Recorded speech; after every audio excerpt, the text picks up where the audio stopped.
The God of the Bible promises to give land to human beings, to his children. This video focuses on map 3-4 of the Satellite Bible Atlas, the borders of the Promised Land.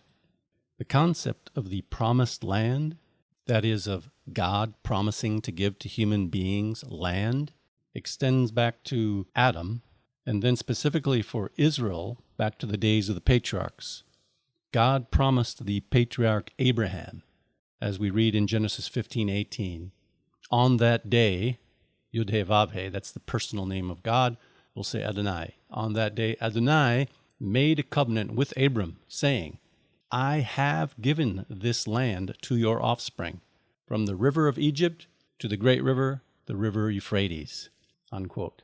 It's interesting to note that here in the Bible, people are given things even before they existed.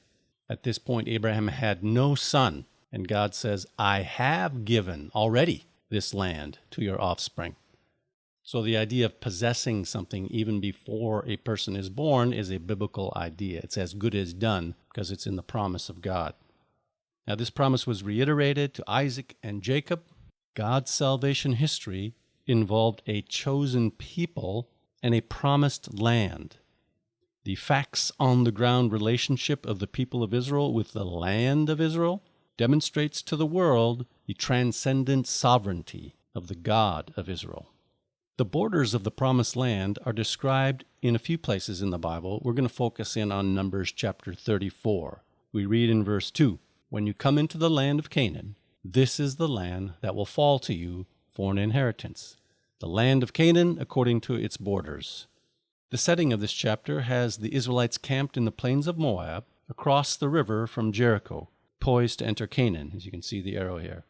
They were about to come into the territorial inheritance promised to their forefathers. Though God's promise and its fulfillment had spanned centuries, from the time of Abraham to the time of the Exodus from Egypt, the Israelites in the plains of Moab could testify that they were the very generation seeing the promise fulfilled. The fact that the promise and its fulfillment spanned centuries was itself evidence of divine involvement. Adonai, God, transcendent over time and nations, could be relied upon. Moses' description of the Promised Land's borders highlights God's ability to make good on his promises. So let's look at the borders of the Promised Land as described in Numbers chapter 34. Start with the southern border. The southern border of the Promised Land began at the south side of the Salt, or the Dead Sea, and went along the wilderness of Zin, shown here in the photograph, and passed the ascent of Akrabim to Kadesh Barnea, and then continued to the river of Egypt and ended at the Mediterranean Sea. The river of Egypt is the modern Wadi el-Arish, not the Nile River. Wadi el-Arish is the large system of wadis that drain all of central and northern Sinai. These become one channel that drains into the Mediterranean Sea about 40 miles south of Gaza. There are two main reasons for identifying the river of Egypt with the Wadi el-Arish and not the Nile River. First, the Hebrew word for river or brook in the border description is Nahal, which denotes a normally dry canyon that can flood in the rainy season. The word for the flowing Nile River is Yaor, and this does not appear in the border descriptions. And then secondly, the list of geographical features and sites given for the southern border, like the wilderness of Zin and Kadesh Barnea, align with the Wadi el-Arish. Now the western border. The western border of the Promised Land is the simplest to define. It's the coast of the Great Sea, or the Mediterranean Sea. The seacoast of the land of Israel in the heartland, particularly from Gaza to Mount Carmel, is like a curved blade edge. It's characterized by sand dunes and limestone cliffs. The Israelite seacoast is not conducive to sea travel, since there are no natural breakwaters jutting into the sea. To the ancient Israelites, the sea was a barrier, a border seldom crossed. It was the territory of the Gentiles, distant and foreign. Even during the heyday of monarchical expansion under Solomon, the Israelites were dependent on their northern Phoenician neighbors for merchant trading by sea. With its multiple jetties and breakwaters, the Phoenician coast is much better for seafaring. Although included in the border description of the Promised Land, Phoenicia was never successfully settled by Israelites. Now the northern border. The northern border runs from the Mediterranean Sea along the Kabir River to Mount Hor, most likely located on one of the northern peaks of the Lebanon mountain range. The border comes into the valley between the Lebanon and anti-Lebanon mountain ranges, including Lavo Hamath, a site south of Hama, which is the modern Hama in modern Syria.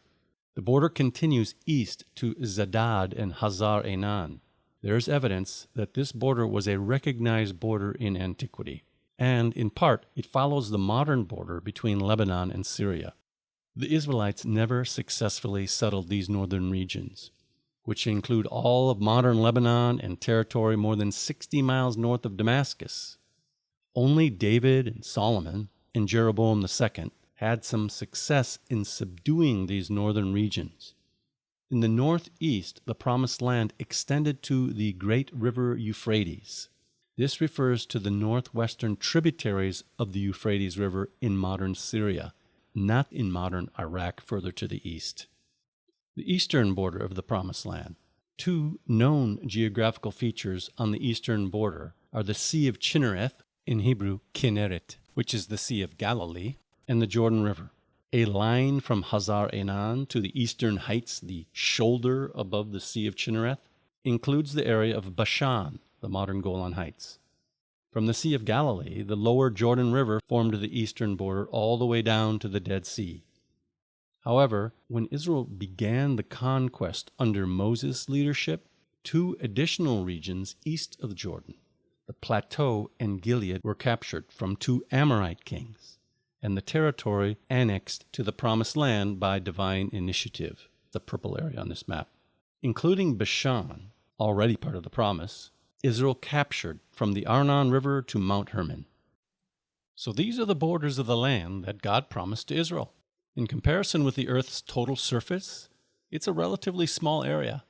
It's about 350 miles long from north to south, but quite narrow, maybe averaging 70 miles from east to west. The total area would be roughly equivalent to the size of West Virginia in the United States, or about the same size as Latvia in Europe. A couple of summary points then.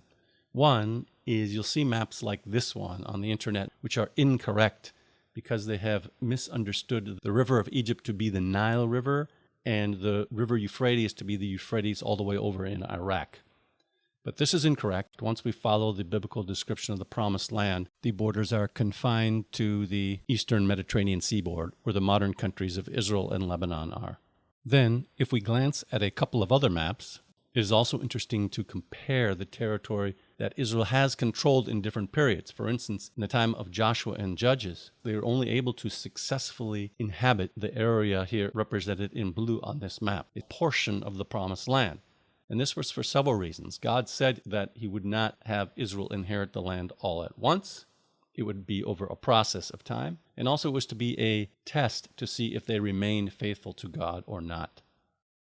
And then, in the days of the Solomonic Empire, the land did reach up to the western reaches of the Euphrates River, as we see on this map. Even here, Israelite people didn't ever really inhabit that area. It was subdued in the times of David and Solomon. But notice the Phoenician coast was not under the Solomonic reign at all. Note that Ezekiel chapter 48 agrees with Moses' description in Numbers 34 of the Promised Land borders. Ezekiel envisaged the tribes of Dan and Asher settling these far northern regions. Another interesting point is that Solomon did establish a port down at the area of Elat Etzion Geber on the Red Sea, way in the south. And there is a place in the Bible, Exodus 23:31, which says that the borders of Israel could extend all the way down to that southern location. It's an important connection for trade out to the Red Sea and the Indian Ocean and to the east. Another period of interest is what is called the Second Jewish Commonwealth.